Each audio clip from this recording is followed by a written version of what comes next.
বাপ মা বেরিয়ে গেল, এত ঘন ঘন মেয়ের বাড়ি আসার কি আছে রে? তোকে আমি বলে দিলাম, তোর বাপ মায়ের জন্য আমি 1 টাকাও খরচ করতে পারবো না। তুমি কবে বা খরচ করো? কি বললি? আরেকবার তোর বাপ মায়ের পিছনে কোটা খরচ জানিস? 3 দিন ছিল 150 টাকা খরচ হয়েছে। ঠিক ঠিক টিপন লোক দেখেছি, তোমার মতো একটাও দেখিনি। তোর তো দেখছি খুব চ্যাটিং চ্যাটিং কথা হয়েছে, তোর দাঁত মুখ আমি ভেঙে দেবো।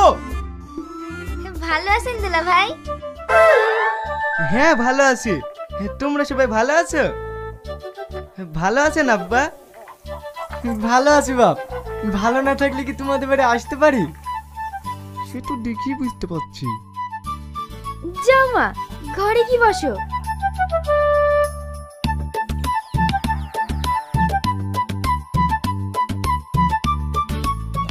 শোন, তোর বাপ মার পিছনে যদি 1 টাকাও খরচ করেছি, তোর কপালে অনেক কষ্ট আছে।